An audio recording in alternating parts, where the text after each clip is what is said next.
Okay, so here in central Wisconsin, it's maple syrup. Yes, maple syrup season. It's early in the morning. Maple syrup season, and everybody around here is doing what they call tapping trees. They literally put a pin, well, kind of like a strawish thing, into a tree, and then there's bags that collect the sap, or there's sometimes cans, or if you're like super high tech, there's hoses that vacuum pump the syrup right out of a tree into a collecting tank, and then they boil it down. And then that's what they use to make, well, that's how they make maple syrup. Well, my buddy, Ryan, he got a syrup cooker, and so it's really, really heavy. We're gonna help out by moving the old syrup cooker that he got with the tractor, and hopefully we can keep all our digits and we can get everything done and it won't be a problem, but Brad's involved, so here we go. Now I need to pause for just a second, and I am so happy. Well, I'm happy because I'm in my tractor, but there's another reason why I'm happy, and that is because the stuff that you're gonna see right about here, yeah, that white fluffy stuff, well, it's gone. For now. Well, mostly. Well, because you saw some of it, but mostly it's gone right now. And that means that I could get this door open, which means I can get my tractor out of the barn without major surgery. So, yay. Now.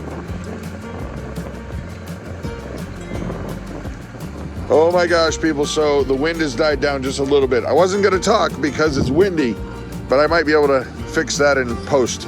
But this is the beast, and this is going to be really, really cool for the community, but it's Ryan's. Well, that's actually bought for all of us that have maple trees in the area. This is actually a smaller version of the big maple sap cookers. Yeah. And stuff are in the back of the truck for the bins for cooking on, the warming pot, and also the what makes the sap into syrup. But it's really, really, really, really heavy. Yes, it's got like 200 pounds. So I had Brad come over with the tractor support, help me get it down. And we have 40 taps out this year. It's our first year doing it. So we're just gonna have to see and find out how it goes. And then from there, we're gonna step forward with the rest of the community, and we'll all have our own maple syrup. Let's get this done, brother. Yep. Flip the switch, engage. You want it higher? No, you go right on up now. All right, perfect. Go ahead and back up slowly. Yep. Told you it worked. Yep, it did. Like that. Sweet. With zero pucker factor. Yeah, no worries. It was pretty chilled. I spend a lot of time with sling straps on steel and different things. So yeah. For my job, this is how I learned how to do this. Well, it was surprisingly not nerve-wracking. All right, so here is the full-blown setup, and I'm gonna let Ryan tell you about it because I don't know anything. I'm learning. They've got taps on their trees over there and bags, and so explain this. So that's the burner down there, right? That's right there. This is the firebox, and that's where you put your firewood in. And now the reason I wanted this particular one is that the biggest problem is you can't really boil down syrup if you can't get it to a boil, so you need an air source. So the kid that built this one actually put a blower which blows backwards into the firebox and fires it up and around. The primary tank here is where this is actually where the syrup gets made. It'll be boiled down, and that's where it turns into syrup. And this one up here is the warmer tank where it'll help keep it warm. So as you add more sap to boil it down, because it's roughly 30 to 40 to 1 ratio, 40 gallons to 1 gallon, 30 gallons, 1 gallon, that ballpark. So basically this keeps it warmer as you just cooks down, starts to get the syrup with the right level of the hydrometers and whatnot. This will take and actually dump warm sap into the big box. That's crazy. It's 30 gallons of sap that actually comes out of those trees, and that makes 1 gallon of maple syrup. Yes, sir. That's what she makes. So that's what we'll be doing. It's a smaller setup, but there again, for a community the size of ours, this would be, I feel, would be the ideal size. We're not going crazy. We just want to have some for our pancakes and our waffles, French toast and whatnot. So we're all going to be coming together now once we have this all figured out. This is kind of the test run this year for everybody, and and I'm sure that we'll be stepping forward, making more for the entire community, because we have lots of trees that don't have taps in this year. Dude, you're a scholar and a saint. All right, folks, so there you go. Ryan and his lovely bride are awesome neighbors, and they are a great lesson in that you want better neighbors, you got to be better neighbors. And they're great neighbors. So I have had a bee in my bonnet for quite a while that needs to just float away. Rant alert. No, it's not. It was gonna be. Mm-hmm.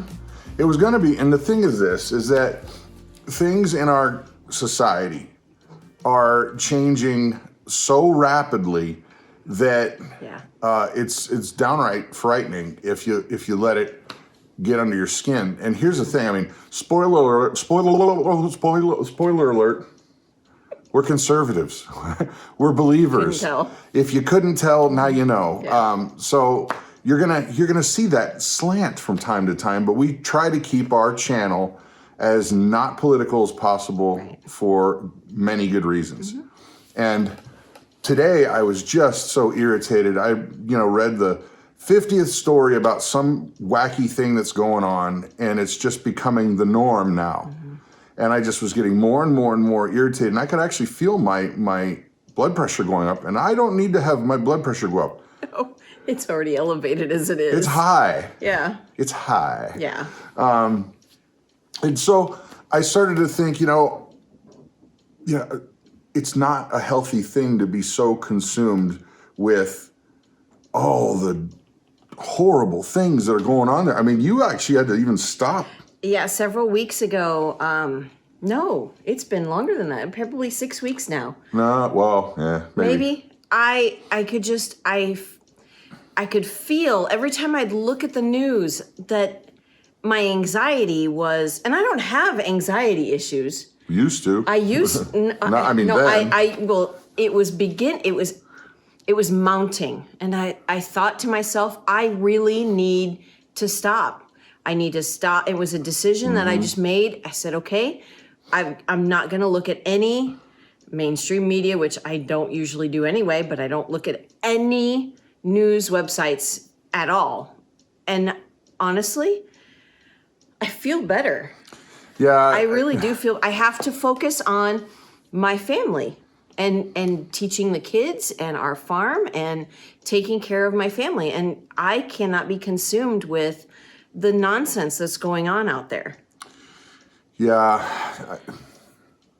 There's so much that I want to say, but I don't want to make it political, so I'm not going to make it political. But I'll say this, that it was also making me... Now, I'm not saying that you got to live like an ostrich with your head in the sand. No. Because I still will I'll scan the news for anything major that's happening, but now I don't let it consume me, where it's... I mean, I don't know if you guys know this, but the more you sit and read all that garbage, physiologically, it is not good for you. There's changes that happen to your body that are not good. Right. And besides, here's where I was really driving at this. We're not changing the macro stuff in the world. We're just not. Yes, we have a vote. Well, do we have a vote? Do we? I don't know. Depends on what kind of... No, I'm not going to go there. Don't go there. Stay on target. But do we? Do we? Yeah. But we don't really have that big of an effect on the macro things of the world. But to put a more healthy spin on this, you know what? I can get involved in a church youth group, or I can get involved in the music program, or I can get involved in a shelter for women who need to that don't want to abort their babies, but they want to find a good home and live with them. I can do that. Mm-hmm. I can do a lot of things that would be positive and constructive. Right. And I wonder why more people don't get involved. Right. I mean, take your pick. Right. Pick a cause. Mm-hmm. Just There's a lot of them out there. And there's a lot of need right now. There is a ton of need right now. So many people are hurting because of being isolated. Loneliness. So many people are lonely. I mean, I know there's so many people going, well, I can't do this, I can't do that. You got a phone, I'm sure. Yeah. You could Pick call up the somebody. phone, call someone. Yeah. You know, that might be a cool thing. Anonymous calls. Just, hey, I'm here to cheer you up today. Can I tell you a joke? Call somebody randomly. Just random phone calls. You know, you don't know me. As kids and teenagers, we always did crank calls. No, don't recommend that at all. But you could just pick up the phone and why not? Random dial someone and just ask them how their day is. I know you don't know me, but I picked your number out of a hat. And no, I'm not crazy. I just want to tell you a joke. Can I tell you a joke? You probably get hung up on a lot. I would imagine. But still. I would imagine that there would still be several people that would listen. Well, yeah. So. And I'll tell you what, this is the truth, because I've worked with youth. Mm-hmm. I was in a ministry band for many, many years. And you would not, well, let's just say this. The right kind of word or the right hug at the right time can literally save a kid's life. Yeah. And I'm not exaggerating. No. And so when people push back and say, well, I can't do this or I can't do that, we can all do something. Mm-hmm. We can all do something. And so when I'm getting beaten down by all the garbage that's going on out there, I need to push back and say, look, okay, what can I do? Right. You know, we're here. Mm-hmm. We're here till our expiration date. Right. So why not do your best to make your family and your community and the people around you better? Yeah. So there's the challenge. Mm-hmm. Hopefully some of you will actually take it to heart and not just go, oh, that was a nice little video they made. Right. There it is.